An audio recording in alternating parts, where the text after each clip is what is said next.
Assalamualaikum warahmatullahi wabarakatuh. Hai anak-anak hebat seluruh Indonesia, apa kabar? Ibu harapkan kalian selalu berada dalam keadaan sehat walafiat ya. Anak-anak hebat di seluruh Nusantara, kali ini Ibu Hesti Daryadi akan membacakan sebuah cerita rakyat. Mau dengar? Cerita rakyat kali ini adalah cerita rakyat berasal dari Provinsi Jawa Barat, khususnya dari Kabupaten Sukabumi. Apakah ceritanya? Yuk sama-sama kita simak anak-anak hebat.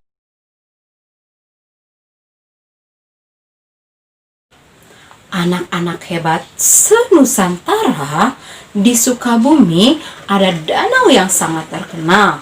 Namanya adalah Situgunung. Letaknya di desa Gede Pangrango, Kecamatan Karudampit. Jika dari pusat kota Sukabumi, jaraknya kurang lebih 15 km. Pemandangan di sekitar Situgunung sangat sejuk. Airnya begitu jernih dan di sekitarnya ditumbuhi berbagai pepohonan, sehingga tidak heran jika pemandangannya sangat indah, juga sejuk dan menyegarkan. Anak-anak hebat, berdasarkan dari cerita mulut ke mulut di daerah Situgunung, bahwa Situgunung itu bukanlah danau alami, melainkan danau buatan manusia.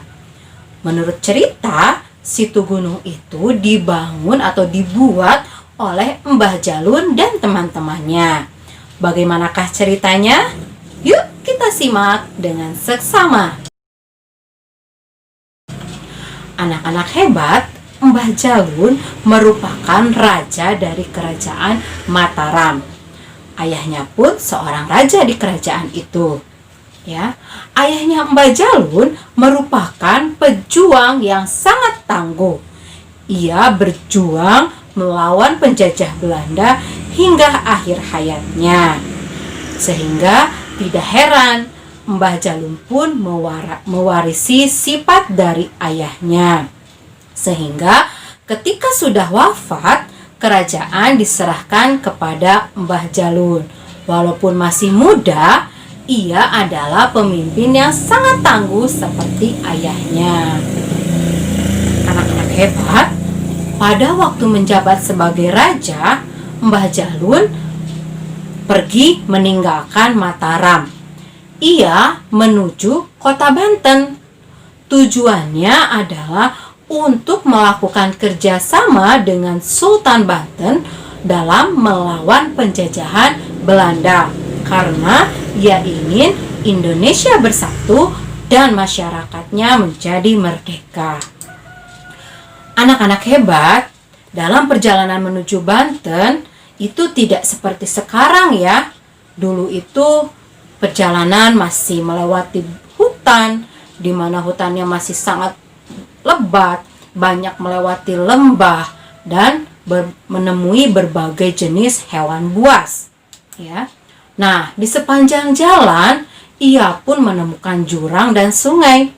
Sungainya sangat besar dan alirannya begitu jernih. Hal ini jelaslah bahwa perjalanan dari Mataram menuju Banten itu sangat jauh dan membutuhkan waktu yang sangat lama. Di setiap perjalanan, Mbah Jalun beristirahat di beberapa desa.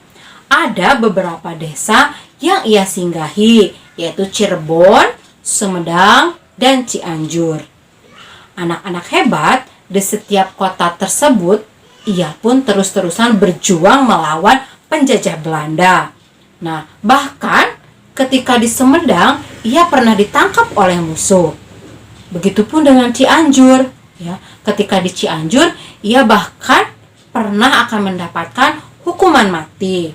Namun, karena kesaktiannya, Mbah Jalun bisa terbebas dari hukuman mati tersebut dan kabur dari penjajah Belanda.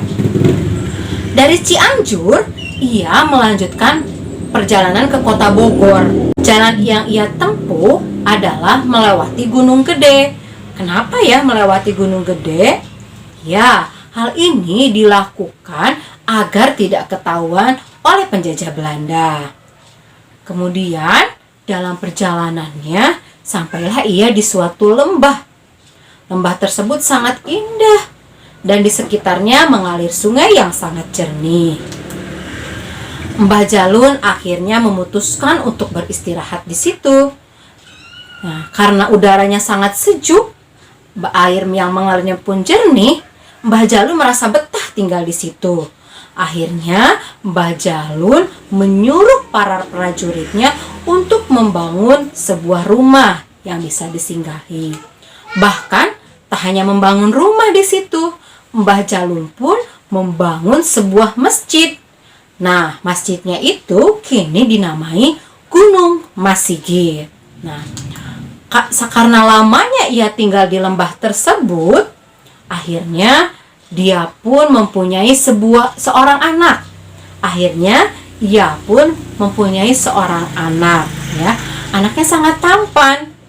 Namanya adalah Rangga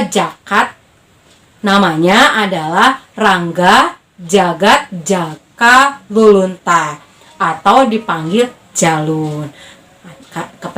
Jalun ini kependekan dari Jaka Lulunta. Maka tidak heran bahwa Mbah Jalun itu diberi nama Mbah Jalun bukan karena namanya asli, tapi karena julukan dari anaknya Jalun, maka dia disebut sebagai Mbah Jalun sejak saat itu. Nah, mempunyai seorang putra merupakan keinginan besar dari Mbah Jalun. Bahkan sebelum mempunyai putra itu, ia pernah berjanji jika dia mempunyai seorang putra, ia akan membuat sebuah telaga yang besar. Ya, kemudian karena dia sekarang sudah mempunyai anak, maka dia menepati janjinya. Ya, kebetulan di sekitar rumah yang ia bangun itu terdapat sumber mata air yang bagus dan jernih. Akhirnya Mbah Jalun dan prajuritnya berdiskusi untuk membangun sebuah danau. Akhirnya danau tersebut dibuat bendungan dari sebelah barat. Nah, tidak diceritakan berapa lamanya membangun bendungan tersebut. Namun danau itu sekarang sudah ada dan sangat indah. Airnya pun sangat jernih karena berasal dari sumber mata air di pegunungan. Yang hingga kini nama danau itu adalah Situ Gunung. Nah, begitulah cerita tentang asal-usul Situ Gunung, yaitu yang membuatnya adalah tadi siapa? Mbah Jalun, ya. Walaupun Mbah Jalunnya sudah tidak ada, tapi kita tetap bisa melihat pemandangan yang sangat indah di Situ Gunung. Bahkan sekarang di Situ Gunung, di areal Taman Wisata Situ Gunung ini sudah dibangun jembatan yang sangat panjang, yaitu suspension bridge. Jadi anak-anak hebat, kita harus bangga terhadap keindahan dari Ibu. Mohon maaf atas segala kekurangan. Wassalamualaikum warahmatullahi wabarakatuh.